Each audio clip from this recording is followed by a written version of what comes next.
ကျွန်တော်တို့တွေစာဖရန့်စစ်ဒရိတ်ဆိုတဲ့နာမည်ကိုကြားဘူးကြမှာပါအင်္ဂလန်သမိုင်းကိုပြန်ကြည့်ရင်သူ့ကိုတိုင်းပြည်ရဲ့သူရဲကောင်းတစ်ယောက်အနေနဲ့မှတ်တမ်းတင်ထားကြပါတယ်ကမ္ဘာကြီးကိုပထမဆုံးရွက်လွန်ပြပတ်နိုင်ခဲ့တဲ့အင်္ဂလိပ်လူမျိုးတစ်ယောက်အဲလစ်ဇဘက်ဘုရင်မကြီးကိုယ်တိုင်ကတော့သူ့ကိုစာပွဲချီးမြှင့်ပေးခဲ့တဲ့လူတစ်ယောက်နောက်ပြီးအင်အားကြီးလာပါတယ်ဆိုတဲ့စပိန်ရေတပ်ကြီးရဲ့ရန်ကနေအင်္ဂလန်ကိုကယ်တင်ခဲ့တဲ့မျိုးချစ်ပုဂ္ဂိုလ်ကြီးတစ်ယောက်အားလုံးကတော့သူ့ကိုအဲ့ဒီလိုပဲတည်ထားကြပါတယ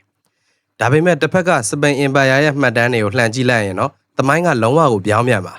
စပိန်တွေကသူ့ကိုအက်ဒရာဂိတ်မြန်မာလို့ဆိုရင်တော့ငကားကြီးလို့နာမည်တက်ထားကြပါတယ်စပိန်တွေအတွက်တော့သူဟာရက်ဆက်တဲ့ပင်လယ်ဓမြတစ်ယောက်တရားမဝင်ကျွံကုန်ကူးသူနောက်ပြီးနိုင်ငံတော်ကနေကြောထောက်နောက်ခံပေးထားတဲ့အကြမ်းဖက်သမားတစ်ယောက်ပါသူ့ရဲ့ရက်ဆက်တဲ့တိုက်ခိုက်မှုတွေကြောင့်စပိန်မြို့တွေအများကြီးပြကြခဲ့ရသလိုရွှေငွေတွေလည်းအများအများလူရက်ခံခဲ့ရပါတယ်ဒီတော့စဉ်းစားစရာဖြစ်လာပါတယ်တာမန်တောင်သူမိသားစုဘဝကနေပေါက်ဖွာလာခဲ့တဲ့တရားမဝင်ပင်လယ်ဓမြတစ်ယောက်ကအင်္ဂလန်ရဲ့အမြင့်မားဆုံးဂုဏ်ထူးဆောင်ဘွဲ့ကိုဘယ်လိုများရရှိသွားတာလဲပြီးတော့ကမ္ဘာသမိုင်းကိုပြောင်းလဲစေခဲ့တဲ့ဗြိတိရှရေတပ်အင်ပါယာကြီးရဲ့အုတ်မြစ်ကိုရောဘယ်လိုများချပေးနိုင်ခဲ့တာလဲအခုကျွန်တော်ပြောပြမှာကတော့ဆာဖရန်စစ်ဒရိတ်ရဲ့သမိုင်းကြောင်းအစအဆုံးပဲဖြစ်ပါတယ်ဒီဇလန်ကိုအစကနေပြန်ကောက်ရရင်1940ခုနှစ်ဝန်းကျင်လောက်မှာဖရန်စစ်ဒရိတ်ကိုအင်္ဂလန်နိုင်ငံဒယ်ဘွန်ဒေသကတာမန်တောင်သူမိသားစုလေးမှာမွေးဖွားခဲ့ပါတယ်အဲ့ဒီချိန်တုန်းကအင်္ဂလန်မှာဘာသာရေးအကွဲပြဲတွေအရန်ပြင်းထန်နေတဲ့အချိန်ပါကက်သလစ်နဲ့ပရိုတက်စတန့်ပြဿနာတွေကြောင့်သူ့ရဲ့မိသားစုကနေရက်ကနေအတင်းအဓမ္မမောင်းထုတ်ခံခဲ့ရပါတယ်ဒါဟာသူ့ရဲ့ခေါင်းထဲမှာတော့ကက်သလစ်တွေအထူးသဖြင့်ကက်သလစ်နိုင်ငံကြီးတွေဖြစ်တဲ့စပိန်တွေအပေါ်မှာမလိုလားတဲ့စိတ်တရေတဲသွားစေခဲ့ပါတယ်သူဟာငယ်ငယ်ရွယ်ရွယ်နဲ့ပဲပင်လယ်ပြင်မှာအသက်မွေးဝမ်းကြောင်းပြုခဲ့ပါတယ်သူနဲ့ဆွေမျိုးတော်ဆက်တဲ့ဟော့ကင်းမိသားစုနဲ့ပူးပေါင်းပြီးတော့အာဖရိကကနေအမေရိကတိုက်ကိုကျွံကုန်ကူးပါတယ်အဲ့ဒီခေတ်တုန်းကဥပဒေနဲ့မလွတ်ကင်းတဲ့အလုပ်တွေကိုစလုပ်ခဲ့ပါတယ်ဒါပေမဲ့1968ခုနှစ်မှာတော့သူ့ဘဝကိုလုံးဝဇောက်ထုံးမိုးမြော်ပြောင်းလဲသွားစေခဲ့မဲ့အဖြစ်အပျက်တစ်ခုဖြစ်လာခဲ့ပါတယ်။မှန်တမ်းတွေအရသူတို့ရဲ့တင်မောအုပ်စုဟာမုန်တိုင်းမီလို့မက္ကဆီကိုကမ်းရိုးတန်းကစိတ်ကမ်းတစ်ခုမှာတင်မောပြင်မှုခိတ္တရန်နာခဲ့ရပါတယ်။ကန်ဆိုးကျင်တော့အဲ့ဒီအချိန်မှာပဲအင်အားကြီးမားတဲ့စပိန်ရေတပ်ကြီးကစိတ်ကမ်းကိုဆိုက်ရောက်လာပါတယ်။အစပိုင်းမှာတော့နှစ်ဖက်သဘောတူညီချက်ရပြီးငြိမ်းချမ်းရေးစာချုပ်ချုပ်လိုက်ကြပါတယ်။တစ်ဖက်နဲ့တစ်ဖက်ဘာရန်မှမပြုတော့ဘူးဆိုပြီးတော့ပါ။ဒါပေမဲ့တကယ်လက်တွေ့မှာတော့အဲ့ဒီလိုဖြစ်မလာခဲ့ပါဘူး။စပိန်တွေကဂရိကိုဖျက်ပြီးတော့ဒရိတ်တို့ရဲ့တင်မောအုပ်စုကိုရုတ်တရက်အလစ်အငိုက်ခြုံခိုတိုက်ခိုက်ခဲ့ပါတယ်။အင်္ဂလိပ်တင်မောတော်တော်များများမီးလောင်ပျက်စီးသွားခဲ့ရသလိုဒရိတ်ရဲ့တငယ်ချင်းတင်မောသားတွေလည်းယာနဲ့ချီပြီးတော့အသက်ဆုံးရှုံးခဲ့ရပါတယ်။ဒရိတ်ကတော့သူ့ကိုဂျွန်ဟော်ကင်းနဲ့အတူတင်မောနှစ်စီးနဲ့အသက်လူပြီးတီတီလေးလွတ်မြောက်သွားခဲ့ပါတယ်။ဒီအဖြစ်အပျက်တွေဟာဒရိတ်အတွက်တော့တာမန်စစ်ရှုံးတာမျိုးမဟုတ်ပါဘူး။စပိန်အင်ပါယာကြီးရဲ့ယုံကြည်လို့မရတဲ့ခွင့်လွှတ်လို့မရတဲ့တစ္ဆာဖောက်မှုကြီးပါ။မက္ကဆီကိုကနေအင်္ဂလန်ကိုပြန်ပြေးလာရတဲ့လာပေါင်းများစွာကြာမြင့်တဲ့ပင်လယ်ခီးစဉ်တစ်လျှောက်လုံးမှာဒရိတ်ရဲ့ရင်ထဲမှာတော့အမုန်းတရားတွေလက်စားချေခြင်းစိတ်တွေကမီးတောက်တစ်ခုလိုလောင်ကျွမ်းနေခဲ့ပါတယ်။အဲ့ဒီချိန်ကစလို့မိသားစုစီးပွားရေးအတွက်ပဲရွက်လွှတ်နေတဲ့တာမန်တင်မောသားဖရန်စစ်ဒရိတ်ဆိုတာမရှိတော့ပါဘူး။သူ့ရဲ့ရည်ရွယ်ချက်ကစပိန်အင်ပါယာကြီးကိုဒုက္ခပေးဖို့ဆိုတာဖြစ်လာခဲ့ပါတယ်။စပိန်တွေရဲ့ရက်ဆက်တဲ့ခြုံခိုတိုက်ခိုက်မှုကြီးကပဲသူ့ကိုကာရစ်ဘီယံပင်လယ်ပြင်တစ်ခွန်ကစပိန်တွေရဲ့အကြောက်ရဆုံးအိမ်မက်ဆိုးကြီးငကားကြီးအဖြစ်ကိုပြောင်းလဲသွားစေခဲ့ပါတယ်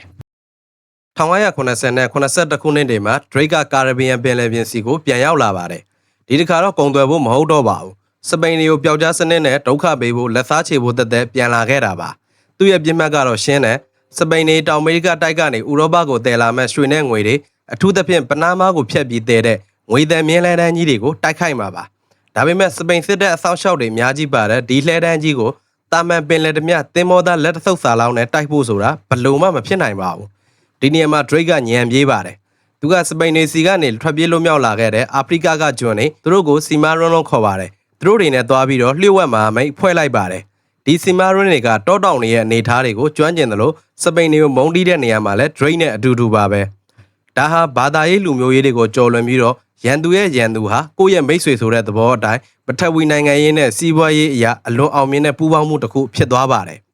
1983ခုနှစ်မှာတော့သူတို့တွေဟာစပိန်ရဲ့ငွေသည်လှဲတန်းကြီးကိုရမ်ဘရီဒီဒီယက်ဆိုတဲ့နေရာမှာအောင်မြင်စွာခြုံခိုတိုက်ခိုက်နိုင်ခဲ့ပါတယ်။ဘလောက်တောင်အောင်မြင်တယ်လဲဆိုရင်ရလာတဲ့ရွှေနဲ့ငွေတွေကများလွန်းလို့သူတို့တင်မောပေါ်ကိုတော့အကုန်မတင်နိုင်ဘဲနဲ့တချို့ကိုတဲတောင်မြေမှာမြှုပ်ခွဲရတဲ့အထိများပါတယ်။ဒီတိုက်ခိုက်မှုကနေရလာတဲ့ပစ္စည်းတွေနဲ့အတူအင်္ဂလန်ကိုပြန်ရောက်လာတဲ့အခါမှာတော့ဒရိတ်တယ်လာတာတွေ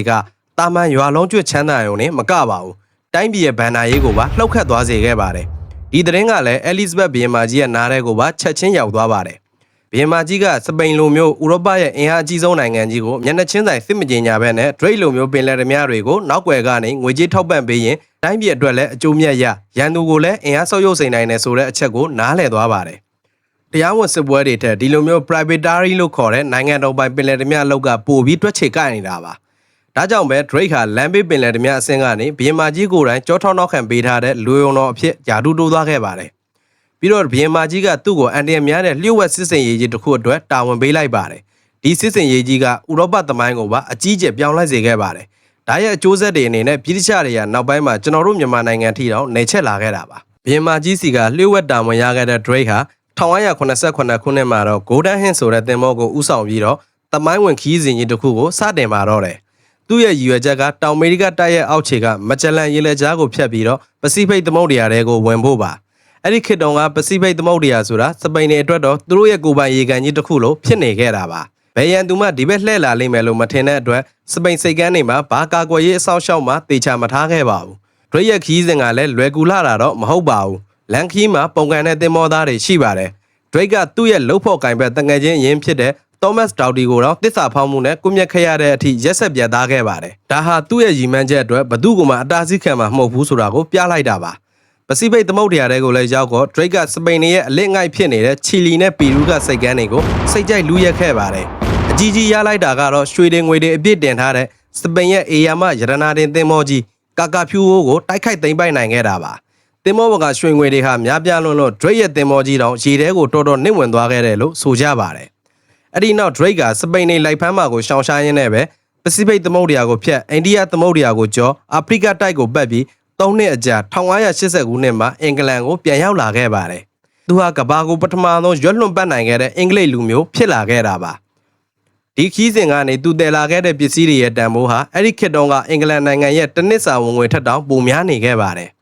ဘီယမာကြီးအပါဝင်သူ့ရဲ့ခီးစဉ်ကိုရင်းနှီးမြှုပ်နှံတဲ့သူတွေအတွက်လည်းအမြတ်4900ရာခိုင်နှုန်းထိတောင်ပြန်ရခဲ့ပါတယ်။ profit 4900ရာခိုင်နှုန်းဆိုတာတော်တော်များပါတယ်။ဘီယမာကြီးအဲလီဇဘတ်က Drake ကိုအရန်သဘောကျသွားပြီးတော့Drake ရဲ့ Golden Hind သင်္ဘောပေါ်ထိကိုယ်တိုင်တက်ရောက်လာပြီးတော့ Francis Drake ကိုစာပွဲပေးရချီးမြှင့်ခဲ့ပါတယ်။ဒါပေမဲ့ဒီလိုပွဲပေးလိုက်တဲ့ကိစ္စဟာတမိုင်းကိုပြောင်းလဲသွားစေခဲ့ပါတယ်။စပိန်ဘုရင်ဖိလစ်IIအတွက်တော့သူ့နိုင်ငံကနေဒေါ်လာတန်းချီပြီးလူရက်သွားတဲ့ပင်လယ်ဓမြတယောက်ကိုသူရဲကောင်းပွဲပေးလိုက်တာကသူ့မျက်နှာကိုဖျက်ရိုက်လိုက်တာနဲ့အတူတူပါပဲ။အရင်လိုမျိုးခိုးကြောင်ခိုးဝဲအနှောက်အယှက်ပေးနေတဲ့အဆင့်မျိုးမဟုတ်တော့ဘဲနဲ့နိုင်ငံတော်အဆင့်ရန်စားလိုက်တဲ့သဘောဖြစ်သွားခဲ့ပါတယ်။ဒီအဖြစ်အပျက်ဟာဒေါသထွက်နေတဲ့စပိန်အင်ပါယာနဲ့အင်္ဂလန်ကြားမှာတော့စစ်ပွဲကြီးတစ်ခုစီကိုတိုက်ရိုက်ဥတီသွားစေခဲ့ပါတယ်။စပိန်ဘုရင်ဖိလစ်IIကအင်္ဂလန်ကိုတခါတည်းအမြင့်ပြတ်ချိန်မုံဖို့အတွက်တမိုင်းမှာအကြီးကျယ်ဆုံးစပိန်ရေတပ်ကြီးစပန်နဲ့အမာရာကိုတိစောက်ဖို့အမိန့်ပေးလိုက်ပါတယ်။ဒီလိုအေယာမတ်ရေတပ်ကြီးပြင်ဆင်နေတဲ့တဲ့ရင်ကိုကြားတော့ဘုရင်မကြီးအဲလီဇဘတ်ကလည်းလက်ပိုက်ကြည့်မနေခဲ့ပါဘူး။သူကသူ့ရဲ့အယုံကြည်ရဆုံးလက်နက်ဖြစ်တဲ့ Drake ကိုထပ်ပြီးဆေလွတ်လိုက်ပါတယ်။အခုချိန်မှာတော့ Drake ကခိုးကြောင်ခိုးဝက်လောက်ရတဲ့ပင်လယ်ဓမြမဟုတ်တော့ပါဘူး။အင်္ဂလိပ်ရေတပ်ရဲ့ရေတပ်ဗိုလ်ချုပ်တယောက်ဖြစ်နေခဲ့ပါပြီ။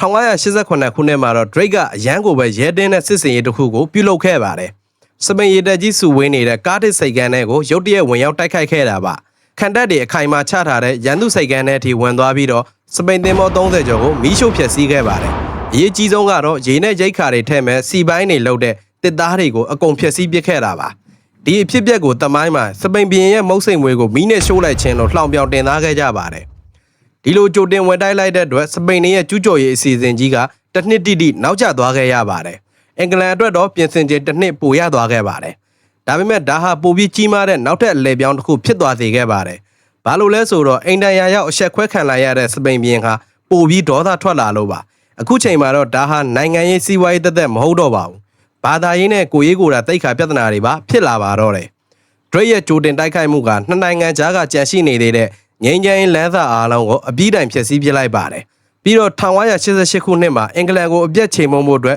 စပိန်ရေတပ်ကြီးကမဖြစ်မနေထွက်ခွာလာရမယ့်အခြေအနေကိုတိုက်ရိုက်တွန်းပို့လိုက်ပါတယ်။1988ခုနှစ်မှာတော့တကယ်အဆုံးဖြတ်တိုက်ပွဲကြီးဖြစ်လာခဲ့ပါတယ်။စပိန်ရဲ့အေယာမရေတပ်ကြီးကလည်းအင်္ဂလန်စိတ်ကမ်းကိုစိုက်ကပ်လာခဲ့ပါတယ်။အင်္ဂလိပ်တွေထက်သင်္ဘောတွေကလည်းပိုကြီးတယ်လူဝင်အားကလည်းပိုတောင့်ပါတယ်။ဒါပေမဲ့ဒီနေရာမှာ Drake ကဒုတိယရေတပ်စစ်သေနာပရိချုပ်အနေနဲ့အင်္ဂလိပ်ရေတပ်ကိုဦးဆောင်ပြီးတိုက်ပွဲဝင်ခဲ့ပါတယ်။သူကညံကောင်းပါတယ်။စပိန်သင်္ဘောကြီးတွေစိတ်ကမ်းတစ်ခုမှစုပြီးကြောက်ချထားတဲ့အချိန်မှာ Drake ကမီသင်္ဘော Fire Ship နေဗျူဟာကိုအသုံးပြုခဲ့ပါတယ်။သင်္ဘောအဟောင်း80စင်းတဲ့ကိုရန်နေကတ်တရာတွေအပြည့်ထက်မီးရှို့ပြီးတော့စပိန်သင်္ဘောတွေစီကိုလွှတ်လိုက်တာပါ။အဲ့ဒီမှာစပိန်တွေတက်ပြတ်သွားပါတယ်။အဲ့ဒီလိုဖျို့ဖျဲဖြစ်နေတော့အင်္ဂလိပ်ရေတပ်ကအမြောက်တွေနဲ့ဒရဇက်လှမ်းပစ်ခဲ့ပါတယ်။နောက်ပြီးကန်ကောင်းသွားကျင်တော့ပင်လယ်မုန်တိုင်းကပါထပ်တိုက်လိုက်တာကြောင့်ဥရောပမှာအင်အားအကြီးဆုံးလို့ကြွေးကြော်ခဲ့တဲ့စပိန်ရေတပ်ကြီးဟာ အင်္ဂလန်ကိုမကျူးကျော်နိုင်ဘဲနဲ့ပြိုကွဲပျက်စီးသွားခဲ့ရပါတယ်။ဒါဟာ Drake ရဲ့ဘဝမှာတော့အကြီးမားဆုံးအောင်မြင်မှုတစ်ခုပါ